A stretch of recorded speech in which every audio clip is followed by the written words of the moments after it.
when I first started, it was like a computer. I didn't know how I was gonna do it, and it was like a loop in Logic of just in all these tracks, and I was like, had a keyboard, and I would just like scroll over, I'd be like, kick drum, like scroll, mute, and it was like very like clunky.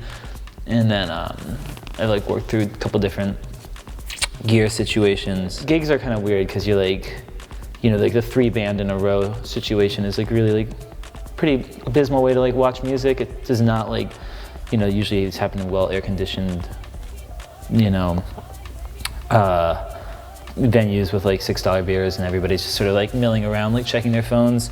I like parties like best, like in New York. Aurora sets up some really cool parties, and other people have done like, it's more like warehouse things where, you know, you go out to like dance and stuff, but there's like an openness towards like music. Anything that has like kind of a curatorial or like, you know, vibe aspect that's like been put together is far and away the best way to play music for me, especially.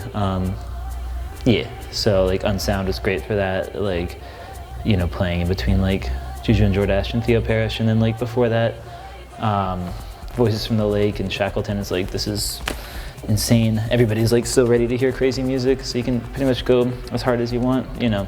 I actually grew up a few blocks from Daniel, but we didn't really know each other well until 2006 or something like that. Yeah, we started, there's like a bunch of mutual friends, and we were living in different cities, so slowly became friends, and then the DC crew is pretty strong. We're seriously definitely part of that. Yeah, like all the Future Times guys and some people from even before that, from like Discord days and shit. There's a bunch of people like Awesome Tapes from Africa and a couple other people who are all like very in touch from DC. I've been making music videos for years and sort of just have my own style, I guess. But we worked on it pretty closely together and shot it all from scratch except for the Beyonce samples. And yeah, we sort of intended it to be a visual journey that goes like with every change in the music. So yeah. Glad to hear that it does. Yeah, I have a video mixer and I brought a few source videos, like the sort of doing a remix of the Beyonce, or not Beyonce, but the Boy video and some points, and then also just improvising a lot with a surveillance camera on stage. So, and then doing some video feedback with it live, and it is pretty chaotic sort of scenario that I just have to like roll with and see how it's going, and then like try to get it to go with the music, and it has been. It's usually like washes of color coming from the feedback that like miraculously go with the music and stuff, and it's really fun. It's going well.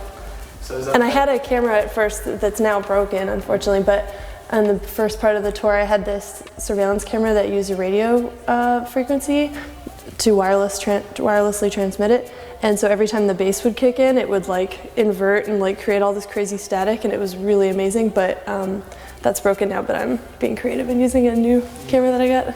You know, if I don't want just something like going that happens, you know, kind of like to distract you from the show. It's like if it's just gonna be like some, you know, Home Alone 3 or whatever, like on stage, I'd rather you just like watch me, because like I feel like pretty like performative, and like performance is like a really important part of live music to me in general. So it's exciting to know like there's like more of a full experience that's being like performed, and that we're like bringing something like kind of sensory overload-esque.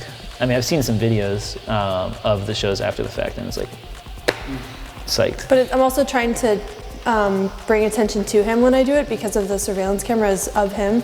So, and it like shows him messing with his gear and stuff. So I like the idea of it's kind of like MTV style or something, where it's like, or not MTV, like Stadium Rock or something, where it's like you're far away and you see them on stage and you're like, yes. But it's like turning into like twisting, distorted, crazy stuff that like then like spirals out, and then it turns into something else. And so it's like a psychedelic version of seeing him up close and personal. I think the sort of press or like conversation about it in general is like probably like the best I'd ever gotten in my life for anything, in terms of not necessarily the quantity, but like the quality of it. I just felt like a lot of people were actually like, you could tell people were listening and like analyzing it and sort of like, responding to it in a way that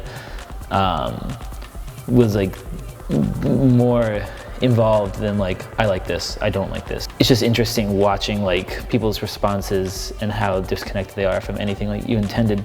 And all of a sudden I was like, wow, like people are actually like hearing this in a way that I mean, in some ways it's like flattered by, but also I was just like really happy to hear that they were listening and sort of like, processing it, and I could like respect like what they were saying, even if it was negative. I felt like some of the critiques were like, sure, like I could hear it because like they were like coming from a place that was reasonable. The tour is almost done. Playing a show on Friday, and then this festival in Italy. So I'm looking forward to like getting home and writing a bunch more shit. I've got at least new tracks written that. And hopefully record with Jamal, Hieroglyphic Being. We did a jam together in Poland and it was sweet, so I'm hoping we can do something with that. We'll see. I don't know. What do you got? Oh, I have some parties I'm getting ready to throw. Actually, Joe Hart from World Unknown in London. I'm excited about that. I'm bringing him over November 24th, container. And yeah, I actually am starting to write solo music, so I'm looking forward to writing a record myself and a bunch of video projects. Yeah, you know. Excited to get back, actually, work on stuff.